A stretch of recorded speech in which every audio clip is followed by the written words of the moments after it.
Welcome to the SMBAdvertising podcast. My name is Mike Damnjanovic, and I'm the host of this really special podcast that is aiming to give best practices and insights into everything that's advertising and marketing. Today I've got Carl Wilhelm in the studio with me again. Welcome. Pleased to be here again. Great to have you. So what we're going to talk today is something that I think is pertinent to every single small, medium-sized business, maybe even some large businesses.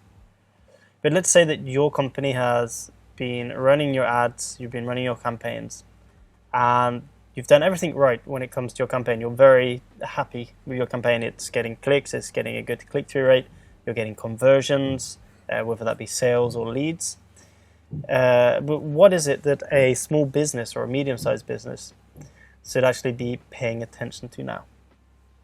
Very good question. Let's say you have product market fit. Your offer is good.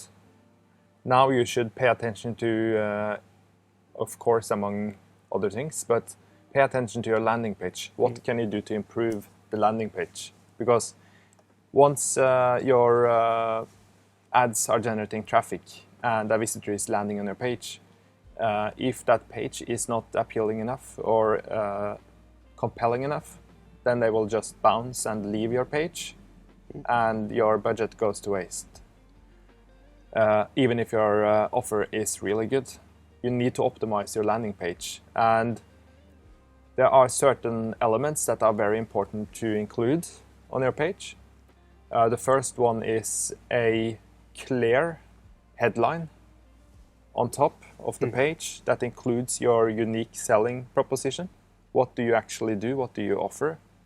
And then you need a sub-headline underneath that supports the primary headline. And then you need something called a hero shot or a primary image and creative that also supports the main selling point. Those elements should be on the top of the page and they have to be very clear. What do you actually do? And then support that with testimonials. Do you have any customers that have used your product or service before? Get them to say something good about your product, hopefully. Include that on your page because people buy when they see other people have bought. And try to include a few clients. If you have worked with different clients, include their logos on the page. Yeah. Because that's also something called social proof. Yeah. And actually before that, also include bullet points about the benefits with your product and service. So just to summarize so far, a primary headline, sub-headline, a hero shot, 3 to 4 bullet points about the benefits with your offer, social proof that includes testimonials and customer or client logos. And then you need a call to action that is has one focus and that is that stands out on the page. Those are kind of the basics. And yeah. When it comes to optimizing your landing page, you've talked about the customer testimonials. Do you tend to have one customer testimonial, or would you part of the optimization is testing whether customer testimonial A works better than customer testimonial B? Yeah. What's the best practice there? Good question. What we have tried for ourselves that works really good is including customer testimonials from different industries. Or the industries that you actually try to target, include the main ones. Yeah. And then a question that I personally have thought about is on the landing page. Should you be giving the person that's visiting the landing page any other option than the call to action? Should you take away the menu at the top, for example, that could act as a distraction? Yes, very good question too. So like what I said now, also applies for your home page.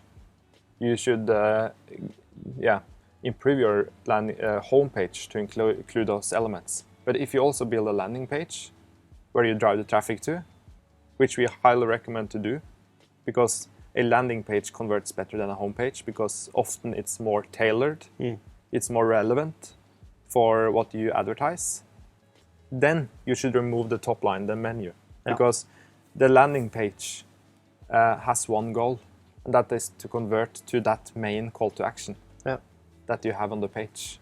But all of those elements that you've listed up now, these are things when you talk about optimizing, basically what you're saying is test different messaging. So test different headlines, test different sub-headlines, test maybe a different, it could be a video. What was it called again? The third part? Client logos with the brands you have worked with. Yeah. You can have an explainer video. You can have a video of a person explaining what the service or the product is. And then the call to action.